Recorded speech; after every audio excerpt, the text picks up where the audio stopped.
Ikaze makuru y'imihanda ya none kuri Ndabaziyetv nitwa Mugabo w'Indekwe Regis. Dore ingingo z'ingenzi aya makuru agiye kuba yibandaho. Umuryango w'ibyamamare bibiri hano mu Rwanda, Ishimwe Kerema na Ingabire Jeanne Butera bibarutse umwana wa gatatu. Naho Miss Nishimwe Naomi nyuma yo kuvugwa mu rukundo n'umusore w'i Burayi, birakekwa ko ashobora kuba amutwitiye inda. Naho umuhanzi benshi bakunze mu myaka yashize hagati ya 2010 na 2015 uzwi nka Kitoko, nyuma yuko avuze ko ari kwiga mu Bwongereza ariko abantu bagakomeza kumubura muziki nyarwanda, yongeye kugaragara imwe muri stade zo mu Bwongereza. Ayo n'andi makuru tutababwiye turaje tuyabaramburire, kimwe n'indirimbo nshyashya zigiye gusohoka ndetse n'izasohotse. Amakuru y'imihanda kuri Ndabaziyetv. Ikaze nanone makuru y'imihanda yacu harambuye hano kuri Ndabaziyetv nk'uko twari tumaje kubabwira mu ngingo z'ingenzi. Umuryango w'ibyamamare bibiri hano mu Rwanda, Ishimwe Kerema na Jeanne d'Arc Butera uzwi cyane nka Knowless, bibarutse umwana wabo wa gatatu nyuma yuko bafite abandi babiri. Inkuru irambuye na Mr. Muhanzi. Jeanne d'Arc Ingabire Butera akaba umwana wa Jean Marie Vianney Butera na Uyambaje Maria, babyaye ku itariki 2 z'ukwezi kwa 10 umwaka w'1990. Ubu tuvugana akaba yuje imyaka iri hagati ya 30 n'imyaka 33. Jeanne d'Arc Ingabire Butera akaba umwana wa Jean Marie Vianney Butera na Uyambaje Maria, babyaye ku itariki 2 z'ukwezi kwa 10 umwaka w'1990. Hakaba habura amezi 7 ngo yuzuze imyaka 33. Uyu mbabwira ni umwe mu bahanzikazi bazwi kandi bakunzwe hano mu Rwanda, wamenyekanye ku izina rya Butera Knowless. Uyu nubwo ari umwana w'ikinege iwabo, akaba avuka mu karere ka Ruhango. Uyu numwe mu bahanzikazi bagira umutima ukomeye cyane kuko yaje kubura ababyeyi be akaba imfubyi, gusa nibyaza kumuca intege kuko yinjiye mu muziki ndetse agahatana cyane akaza no gukundwa. Ubwo yagiraga amahirwe akinjira muri studio itunganya umuziki yitwa Kina Music, imanagingwa n'umugabo witwa Ishimwe Kerema waje no kumubera umugabo mu mwaka wa 2016 ku itariki 7 z'ukwezi kwa 8. Wari umunsi ku cyumweru ubukwe bwabo ubwo bwakorwaga mu ibanga mu karere ka Bugesera muri hoteli imwe ibarizwa i Nyamata. Aba bombi baje guhirwa n'urugo kuko bamaranye imyaka 7. Mu myaka 7 bamaranye, Ishimwe Kerema na Jeanne d'Arc Ingabire Butera uzwi nka Butera Knowless bamaje kubyaramo abana 3: Ishimwe Ora na Inzora Butera, ndetse n'umuhungu uherutse kwibarukwa tutari twamenya amazina ye. Uyu muryango w'ibyamamare ni umwe mu miryango w'abahanzi ukunze kugira ubuzima bwabo bw'ibanga cyane kuko udakunda kuvugwa mu itangazamakuru ku buzima bwabo bwite, haba Ishimwe Kerema umanaginga iyi studio yitwa Kina Music, ndetse n'uyu muhanzikazi w'icyamamare Ingabire Jeanne d'Arc Butera uzwi nka Butera Knowless. Ntago bajya bakunda kugaruka ku buzima bwabo bwite, haba ubw'abana babo cyangwa se ubwabo ku giti cyabo. Yewe itangazamakuru rikunda kugarukaho ko n'abahanzi bakorera muri iyi label yitwa Kina Music nabo batajya bakunda gushyira ubuzima bwabo bwite hanze. Ubwo Butera Knowless yibarukaga uyu mwana, ntago umugabo we Ishimwe Kerema yarari hano mu Rwanda kuko ari kubarizwa hanze y'igihugu mu bijyanye n'ibikorwa by'akazi byo kwagura studio ya Kina Music. Gusa abicishije ku mbuga nkoranyambaga akoresha, Ishimwe Kerema umugabo wa Butera Knowless yavuze yuko arahita agera mu Rwanda vuba aje kureba ubuheture bwe umuhungu we umwana wa gatatu yibarutse. Uyu mubyeyi ukomeje guhirwa n'urugo ni nako yahiriwe no mu muziki kuko mu mwaka wa 2011 nibwo yashyize hanze alubumu ye yiswe Komeza. Mu mwaka wa 2013 ashyira indi alubumu hanze yitwa Uwo Ndiwe. Ni nako kandi yatwaraga n'igihembo gikomeye kizwi hano mu Rwanda cya Primus Guma Guma Superstar season ya 5. nyuma yo kwegukana Primus Guma Guma Superstar, Butera Knowless yanabaye nomini muri Slax Awards maze aba Best Female Artist w'umwaka muri 2013, nyuma yo gushaka 2016 ndetse akanabyara abana be babiri. Ntiyacitse intege kuko yashyize hanze albumu ayita Inzoro iriho indirimbo nyinshi zakunzwe nka Tobora. Abafana yakoranye n'abahanzi batandukanye bano mu Rwanda. Mr Muhanzi, amakuru y'imihanda, Mukwibaruka kwa Butera Knowless i Kigali kuri Ndabaziyetv.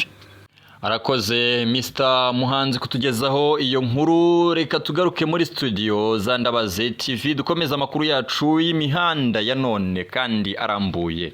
Umuhanzi mwakunze cyane umwaka wa 2010 na 2016 kugeza 2017 uzwi nka Kitoko, mazina ye nyakuri yitwa Bibarwa Patrick, yavuye mu Rwanda ubwo yarakunzwe cyane, agezweho mu ndirimbo zitandukanye inyinshi zibukwa cyane nk'Agakecuru, Akabuto, Ifaranga, zimwe zinakubiye muri albumu yitwa Ifaranga yasohoye mu mwaka wa 2012. Uyu yerekeje mu Bwongereza aho yabwiye itangazamakuru ko agiye gukomeza kaminuza mu bijyanye na politike. Yaje kugaragara muri Emirates Stadium, stade yo mu Bwongereza, ikipe ya Arsenal, yifotoza agaragara ari kureba umupira wa Premier League. Twikomereze n'amakuru yacu y'imihanda no kuri Ndabaziyetv. Kalisa Ernest nk'umwe mu bakinnyi bamenyekanye hano muri filime z'inyarwanda zirimo Mukarujanga, Makuta yamaje kwimuka hano mu Rwanda. Numwe mwamenye ku izina rya Samusure.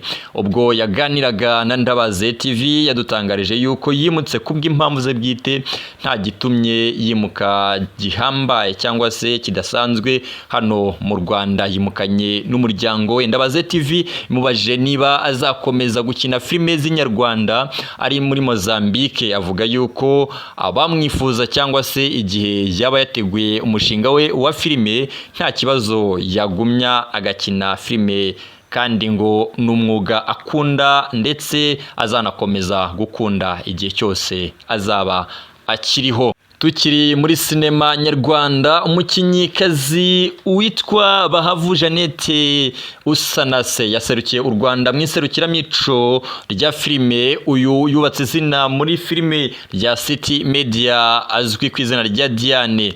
Ubwo abakinana n'abakinnyi batandukanye barimo na Ndimbati n'abandi, yaserutse yambaye ikanzu ikozwe mu mabara y'idarapo ry'igihugu. Benshi bavuze yuko ari byiza, n'abandi bakabaye bagenda bambaye gutya. N'ifoto yavugishije benshi haba kuri Twitter ndetse no kuri Instagram na Facebook. Amakuru y'imihanda harakomeje hano kuri Ndabaziyetv. Mutesi Jolly n'umwe mu nshuti zikomeye za Butera Knowless. Mr Muhanzi, tubwire inkuru irambuye. Ku itariki 15 z'ukwezi kwa 11 1996, Kasese District aha ni mu gihugu cya Uganda, nibwo havukiye umukobwa mwiza wuje ubwenge ndetse n'uburanga. Uyu ababyeyi be barimo Silveri Sergwiri na Ingabire Immaculée bamwita Mutesi Jolly. Amashuri abanza kuva mu wa mbere kugera mu wa gatanu Mutesi Jolly yayize muri Hima Primary. Iki ni ikigo kibarizwa muri Uganda. Mu mwaka wa gatandatu yawize hano mu Rwanda, akomereza amashuri yisumbuye muri Kagarama Secondary School. Yaje gusoreza mu wa gatandatu segonderi muri King David Academy, ari naho yaherewe diplome mu bijyanye n'amateka, economy na literature. Yakomereje amashuri ye muri University of Rwanda College, yigamo ibijyanye na business economy. Nyuma y'ibyo maze yaje kujya muri Miss Rwanda mu mwaka wa 2016 ku itariki 27 z'ukwezi kwa kabiri, maze ahita ayegukana kubera ubwiza n'uburanga. Akanama nkemurampaka ka Miss Rwanda kari kamubonyemo, bamwambika ikamba gutyo. Kuri Mutesi Jolly hahita hiyongeraho Miss Rwanda. Kuva ubwo tumwita Miss Rwanda 2016 Mutesi Jolly nibwo kandi yaje guterana amagambo n'uwahoze ayoboye Miss Rwanda nyiri ikigo cyitwa Rwanda Inspiration Backup, akaba ari Ishimwe Diodeni wamenyekanye nka Prince Kid, ubwo yateranaga amagambo nawe mu itangazamakuru ubwo urwego rw'igihugu rw'ubugenzacyaha Rwanda Investigation Bureau rwataga muri yombi uyu Ishimwe Diodeni rumukekaho ibyaha bijyanye n'ihohoterwa. Miss Mutesi Jolly akaba ari we nshuti magara ya Butera Knowless Jeanne d'Arc Ingabire Butera, umugore wa Ishimwe Clement waje kwibaruka umuhungu vuba aha, akaba ari we wagaragaye muri baby shower ari kumwe nawe, kuko bivugwa yuko uyu Butera Knowless ubwo yibarukaga umugabo we Ishimwe Clement atarahari. Mr Muhanzi, amakuru y'imihanda kwa Mutesi Jolly i Kigali kuri Ndabaziyetv. Arakoze Mr Muhanzi kutugezaho iyo nkuru irambuye. Umuhanzi witwa Uwimana Francis wamenyekanye ku izina rya Fireman hano mu njyana ya hip hop hano mu Rwanda, wahoze mu itsinda rya Tough Gang, yatangarije kimwe mu gitangazamakuru cya hano mu Rwanda The Choice Live, akibwira yuko atorohewe n'ubuzima abayemo muri iyi minsi kubw'impanuka ngo yagize we n'umugore we, ndetse umugore we akaza gukomereka cyane bikomeye, kugeza ubu akaba ari mu bitaro byitiriwe Umwami Faisal. Fireman atangariza iki kinyamakuru yagize ati rwose ibi birangoye cyane ndetse kandi bikomeje kunteza ibibazo n'umutima urimo ikiniga n'agahinda, kuko mfite umwana ndimo ndarera w'amezi 10 kandi nanjye ndimo ndivuza kuko nari ndi kumwe na madamu wanjye ubwo impanuka yabaga, ariko umugore wanjye we ararembye bikomeye kandi ari mu bitaro byitiriwe Umwami Faisal kandi ubushobozi bumaje kuba bukeya. Ati waba afite ubushobozi cyangwa se ikindi yanyunganira yatabara hakiri kare. Mu makuru adasanzwe, hari umugore ukomeje kongerwa iminwa kuko ngashaka kuba uwa mbere ku isi ufite iminwa minini. Uyu ni umugore witwa Andrea Ivanova wo muri Bulgaria uri mu kigero cy'imyaka 25 y'amavuko. Ati ndashaka kuba uwa mbere ku isi nkayiga abandi bose mu kugira iminwa minini. Ni amakuru dukesha Igihe Official. Twinjiye mu makuru y'indirimbo nshya zamaze gushyirwa hanze ndetse n'izigiye gushyirwa hanze vuba aha. Ntakirutimana Dani, muzi cyane muziki nyarwanda nka Dani, nanone warumaze imyaka myinshi yaragiye kwiga umuziki ku Nyundo, nyuma yuko agarukiye muziki nyarwanda agashyira hanze indirimbo ye yise Imyinsi myinshi, imaje kurebwa kuri YouTube n'abantu barenga 130 afatanyije na Ariye Ways. Bagiye gusora indirimbo nshyashya yitwa Nasara. Umuhanzi kandi witwa Okama nawe yamaje gutangariza abamukurikira ku rubuga rwe rwa Instagram ko agiye gushyira hanze indirimbo yitwa Message. Sabo gusa kandi Papa Cyangwe n'uwitwa Possible nabo bashyize hanze indirimbo nshyashya cyane yitwa Ni Byiza. Sabo gusa bamaje gushyira hanze indirimbo nshya, uwitwa Bwiza cyangwa se Emerance Bwiza nawe yashyize indirimbo nshya yitwa Painkiller. Sinagenda kandi ntakubwiye ko mu makuru y'imihanda ya none twari dufitemo ko harimo n'aya Gisa cy'Inganzo. Uyu n'umuhanzi uririmba injyana ya R&B ndetse na Afrobeat na Afropop, akaba ari umuhanzi ugira ijwi rikurura abantu benshi ariko bakunda kuvuga yuko rishobora kuba ryaramuhombeye. Nyuma y'igihe kitari gitoya rero ashyize hanze indirimbo nyinshi zigiye zitandukanye zikaryohera amatwi ya rubanda.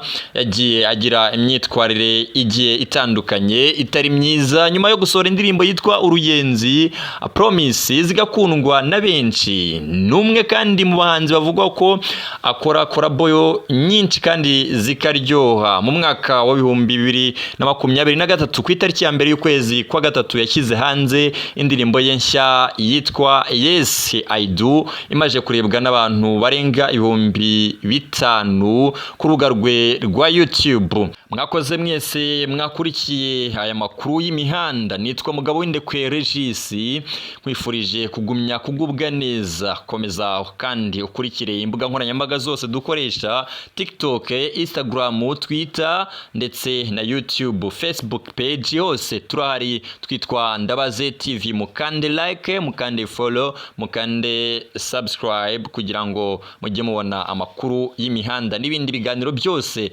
bya showbiz bicano kuri Ndabaziyetv. Nshimiye abanyamakuru bose twafatanyije muri aya makuru, mwakoze cyane.